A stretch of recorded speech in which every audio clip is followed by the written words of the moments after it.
Hello everybody and welcome back to World of Warships Legends. My name is Spartan Elite 43 and tonight we are starting our Russian theme week. What is the theme that I have picked for Russian theme week?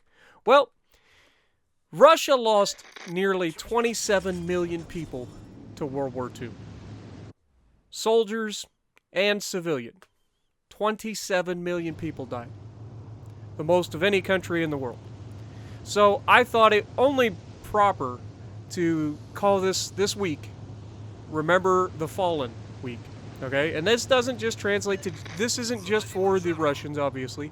Everybody lost in World War II, period. I don't care where you were in the world, what country you're from, everybody lost in World War II. Now, I'm going to give this a shot, and I hope Google Translate did this right. If not, I apologize to all my Russian viewers out there, but the theme for this week is Pomnite Padshikh, and I hope that I said that correctly.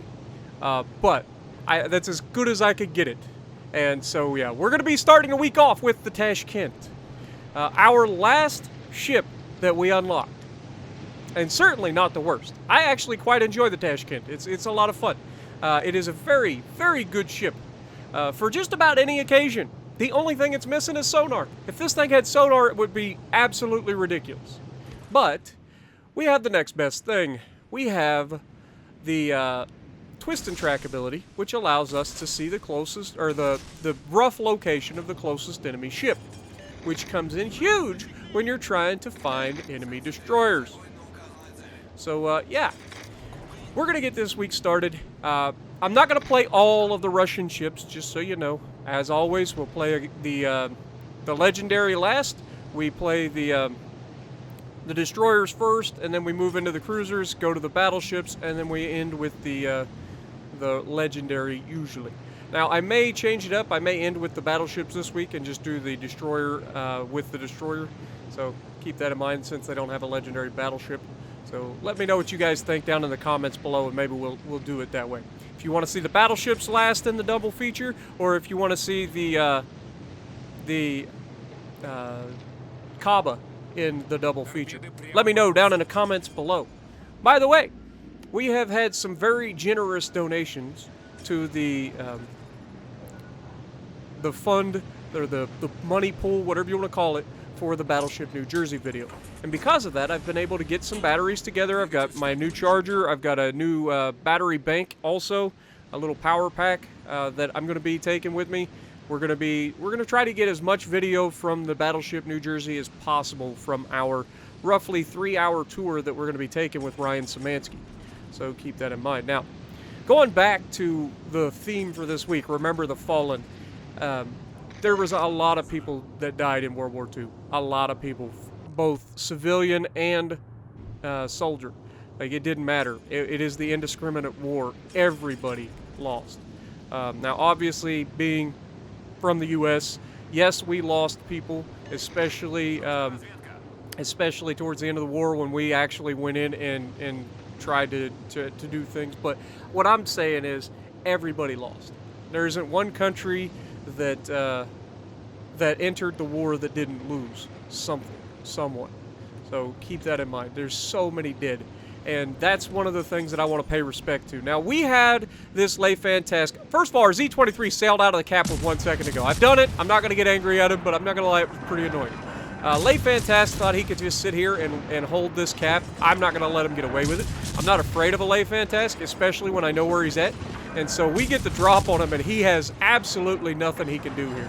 We have between me and the Z-23, we have shredded this man before he even got a chance to fire back at us. His guns were in the wrong position. He hits us with one shell, and that's the only real damage he's going to get to us for this fight as we get our first kill. 12,000 damage done to that Le Fantasque, and down he goes. And we'd already expected the torpedoes, so we changed direction, avoiding those pretty easily. Now, we know that the enemy Yamato is out here, and so we want to get ready to spot him, and unfortunately our puff of smoke just happens to pop up at the right time and keep us from detecting that Yami. But it's all right. We're going to run out of room. We're not going to be able to get out of our smoke and detect him, so we're going to have to go forward. I would love to have seen somebody detect this guy, but nobody's in position to detect him. So it's real unfortunate, but it is the thing. Now, just as we start committing to the push out of our smoke, he's going to get detected. Watch this. It's like as soon as we're full speed, we're at 35 knots now, and that's when he gets detected. We're on the edge of our smoke, so there's nothing I can do. I was going to start torping him anyway, so I just leave the smoke and say screw it. The smoke served its purpose. We broke contact, and now we get to sit here and stealth torp. Now, this is something that you don't think about when you think about the Russian destroyers. Do not underestimate the Tashkent as a torp boat, let alone as a gunboat. We already know it's got guns. It's got fantastic guns. But do not underestimate this thing as a torp boat. It's got mid-range torpedoes, and if you're caught sleeping, they're very sneaky torpedoes, which mean by the time you see them, generally it's too late. They're not quite as sneaky as the Kabas. The Kabas are black hole torpedoes. Those things show up out of nowhere. But they're also short-range torpedoes, whereas these are mid-range torpedoes. So I much prefer these torpedoes over the Kaba's torpedoes, but the Kaba, generally speaking, you're just rushing in and hitting people. Now, we get the flood on the Yami. He's going to damage con immediately. We're up to 30,000 damage. And now we're going to be playing an interesting little game here. I was contemplating shooting our guns at him. But guess what? We're getting our torps back in 2 seconds. There's no reason for me to shoot my guns. I can just torp him again. So that's exactly what we're going to do. We're going to throw these torps out there, anticipating him possibly turning out a little bit, or straightening himself out and trying to get ahead of us. But yeah, we get those torpedoes off, and now we're doubling back. Ochi goes down, which is huge.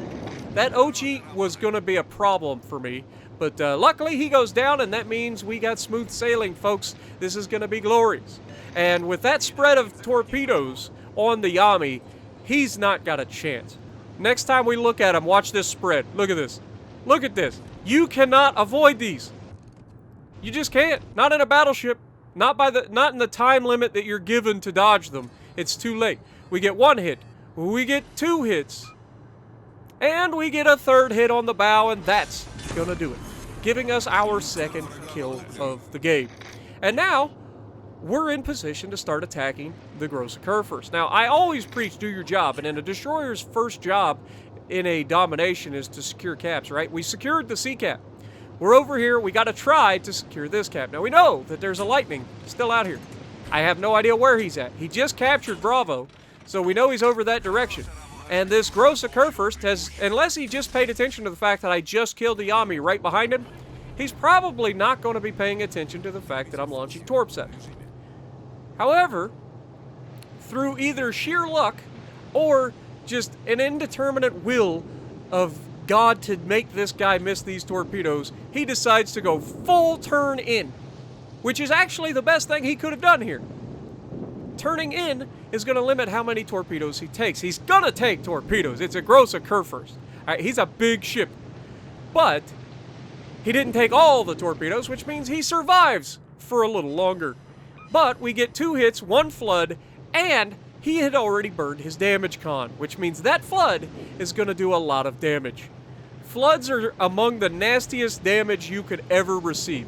They are healable if you survive, but generally speaking, the amount of damage that you receive from a flood is just too much to survive if you just popped your damage con. So, yeah, this Grosse Kurfürst is going to be the little shot in the arm that we needed to pump our score up here. We're already over 100,000 damage, guys, and we still have quite a few enemies out here, including another destroyer to get into a fight with. Now, a lot of people do not expect my Tashkent to be as sneaky as it actually is. This thing has a 5.5 kilometer surface detection.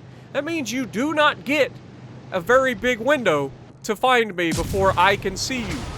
And so Lightning gets the first salvo off, but unfortunately for him, he doesn't have the health or the guns to kill me faster than I can kill him. And so we get the rear guns involved, and we go ahead and finish. Well, we would have finished them off. So we just got robbed of 2 kills. We got robbed of the Grosse Kurfürst kill and the Lightning. But that's okay. We are spotted. We're going to slow down, turn out, and start dropping our smoke so that we can disengage. Don't want anybody to see us. And because we slowed down, Azuma's shells just completely whiff, which is great. but also we turned out. Now we've got the armor piercing loaded, and just watch what this thing's armor piercing is going to do. We're not going to get those citadels that I would love to get, but it doesn't matter. We're still going to shred this man completely. That's 1900 damage, that salvo. We got another 1000 damage plus on this salvo. He goes dark because we're the ones spotting him, but he fires his guns, and that's going to allow us to see him and shoot him. And so, yeah, unfortunately for him, he's not going to have a good time. Now, we did actually overturn a little bit. He gets a little too far away. We're not able to get all the guns, but we just reverse a little, get the guns on him, and of course, Hipper takes out the Azuma. It just seems like we were this close to a Kraken. You just lost 3 kills right there in quick succession that could have been my Kraken.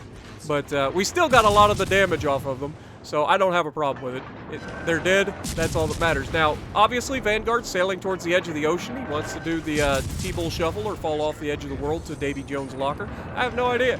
But we're going to help him with the Davy Jones' locker part, because you don't have to fall off the side of the world to go to Davy Jones. You just have to die. And that's exactly what he's going to do. He's against basically our entire team. And more importantly, he's against me.